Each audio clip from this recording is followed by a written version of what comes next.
Yeah, I am excited. I am excited because we've got a really great reaction, to the trailer, to the look, to the songs. Yeah, so I think there is a bit of expectation, quite a bit of expectations from people, especially people from the film industry as well, because film is looking kind of different from all the other stuff, and so yes, let's keeping my fingers crossed, and hopefully we live up to all of it.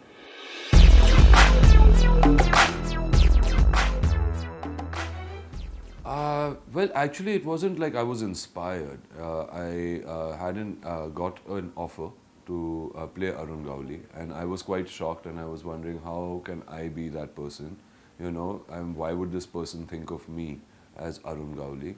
Um, and but there was not much information about him. And when I read the script, I felt that the script was very similar to films that have been done before, and it was not kind of going into a biopic vibe, it was going more into a heroic vibe, it was going more into being unrealistic. And therefore, I didn't want to do that story. But the idea of Arun Gawli was exciting, and I said, if you have the rights, then let's explore it, if you want to do it in a realistic manner. And the writers agreed, so did the director at that time, who was a different director, and the producer at that time was a different producer. And we kind of started to explore Gawli. And when I started to research about Gawli, I actually started researching him for myself, and started meeting people from Dagdi Chaul, which is the area that he comes from. I met his family members, I met his rival members, his dushman, for their point of views about what they thought about Arun Gawli, and of course the police as well, to get their point of views about him. And we got some amazing stories together, and I started putting it together, and that's how the script started to come together. When the script came together, while I was doing it, the producer came to me and said, we don't have the rights. So I was like, what? So he said, yeah, we don't have the rights, and the director kind of, I don't know, lied to him or whatever, I don't know what it was, the situation. So that director went away, but the producer said I would still want to make this film. And then I got Oshim on board. Oshim said, I'll do this movie as long as, you're not going to be giving big dialogues, and you're not going to be, in this item song, or, you're going to be not doing big action sequences. Because then I said, but that's not how I've written the script either. If you're excited to do the story in the way we want to do it, so he said, yes, I'd like to do it as long as it's true. And then we started to approach the family and said, this is the story that we want to do. In the meantime, that producer went over some financial crisis, and he backed away. Now we had this crew, everybody sitting there, we had a script, we had the director, and we didn't have a producer, and we didn't have any money to make this movie. And so that's how the story actually began. And then I said, okay, fine. I got so obsessed with it that I said, let's try to put this together myself. And that's when I accidentally became the writer and the producer of this film as well.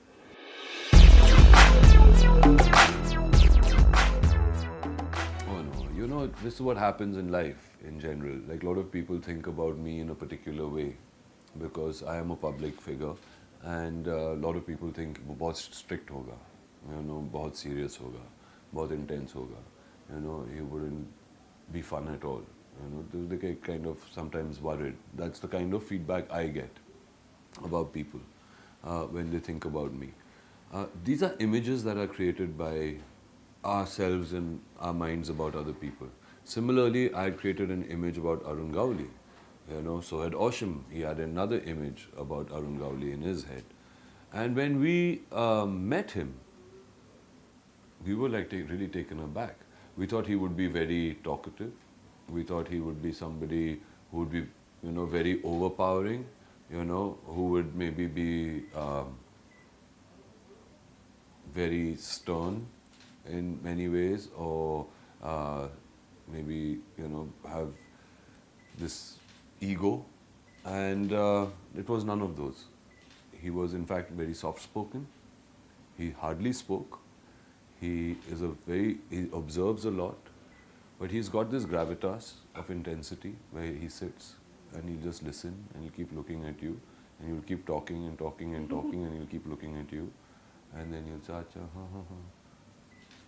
तो कुछ खाना खाया कुछ खाएगा पिएगा and he loves to feed people you know and he's very polite and very rational. That's what really got me.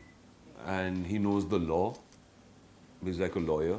Okay, he's very well read. He knows Maratha history like the back of his hand. He uses a lot of quotes from there, you know. Yeah, he's a chilled out guy. He's a really chilled person. He is not, you know, trying to prove anything or do anything. And what I really liked about was this therav that he had, which I wanted to get for this character then. And we kind of rewrote a lot of things, you know, took a lot of lines away from him and we kind of said, let's give him the therav. Because we said, ये line है, so आप ऐसे कुछ बोलोगे, तो अरे देखा कैसा बोलेगा, हाँ रामपाल भाई कैसा बोलेंगे, ये line कैसा बोलेंगे, and one guy would jump up and say, अरे भाई ऐसा बोलेगा मैं कि ये da, and you'd do the whole line, okay? So I would look at that guy and then I'd look at the real Arun Gawli as a तेरे को कौन सा वाला बनना है? And obviously we want to be the real person because we wanted to treat this film in that manner.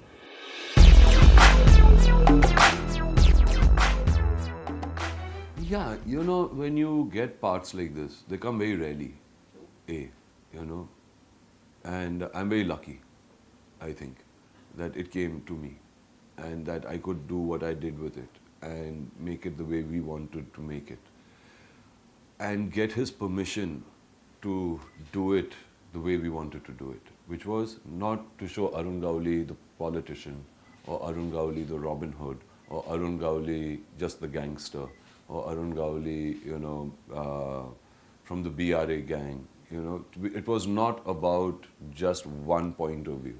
It was many point of views about Arun Gawli. Arun Gawli the human being. Because finally everybody is a human being. There's good and bad in all of us. So to find the human side of the story, to find the story, you know, about the family side, he's a family man, you know, he is that guy. And that was very exciting. So yeah, that's what we wanted to do. That's what we wanted to play him out like. And to get that, I thought, fine, if I can play so many shades of Arun Gawli in one go, then will I be able to do it, not do it, you don't know. But when you're researching it, it kind of comes into you. And even on the set, you always are nervous. And I've realized that every time I'm scared about something, and I've done it, if it was Rajniti, if it was Om Shanti Om, even if it was Rock On, you know, these films I was really scared to do because the characters were very demanding characters. And it required you to cut off from a lot of things and get into them. And every time you get an experience like that, it turns out to be a good one. So I hope it's a good one now.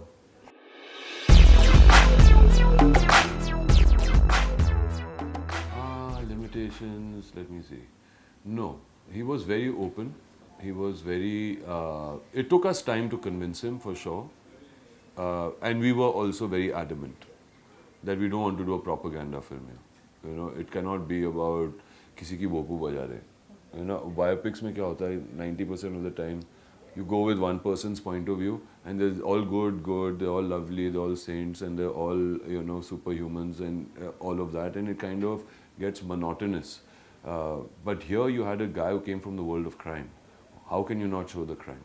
You have to show the crimes that were committed, and these are all, you know, there as facts. You know, you have to show that world that he comes from. We can't escape it. He can't escape it. So why would the film escape it? For a man to give the permission to do that, I think Arun Gawli has got tremendous amount of guts, you know, and a tremendous amount of confidence in himself to say, जाके बोल, ऐसा ही होता है, you know, ठीक है, तुम लोग सही कर रहे हो. That took us 2.5 years. It was not easy to convince him. You know, he wanted us to see it properly. He wanted to see everything properly, because there are cases which are still out there pending for him. You know, there are enemies who are still out there. You know, you don't know which person is going to get up and do what. It is a complicated subject to do. We also have to tread carefully, you know, about who we're going to tread on. So yes, from a liberty point of view that we've taken in the film, is certain names, of course, we can't use, so we've changed those names. मगर समझदार को इशारा ही काफ़ी है और there is I would say some dates which we changed because of the cases and this, that and the other.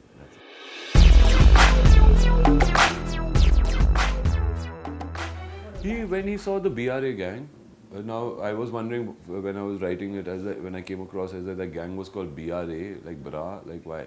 Okay, like which gang is called bra gang? You know, like what were they wearing? And but I realized then it was Babu, Rama, and Arun. Okay, so Babu, Rama were very, very close to him. When he saw them on the big screen, and it must be, you know, you go back, your film goes 40 years, you take a man back into a flashback, and you show the world in a realistic manner, so he was kind of overwhelmed with that. There was one shot where Babu kind of folds his hand and he pleads, and he said, "Arey bhai, apna Babu aisa kabhi nahi karega. Babu to sher aadmi tha. Aisa aap nahi dikha sakte." So that was very clear, but he was standing up for his friend, you know. He stands up, he says, "Apni dushmani to आतंकवादियों के साथ थी." You know, मेरी मारामारी किसके साथ हुई? मेरे दोस्त के दुश्मन थे, वो फिर मेरे दुश्मन बन गए, और मेरी दुश्मनी आतंकवादियों के साथ है. And so we kind of try to keep that vibe. And also he's an accidental don according to my research, because Babu, Rama, Arun, when those two went, it was Arun who was left, and he had no option because of the enemies that these guys had created also, but to take their chair, you know.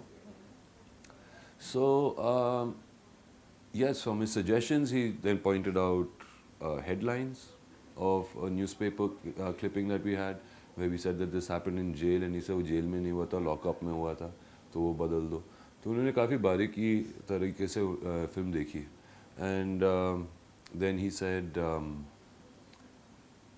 हाँ, मैंने किसी का बोझ नहीं उठाया. There was one shot where he picks up a box of I don't know, gold or whatever. I don't know what was in the box myself. Okay. You were the producer, right? Yeah.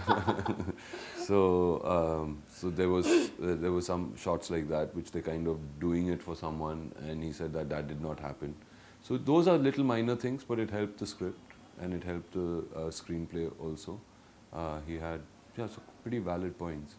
I told you, he's a very rational man.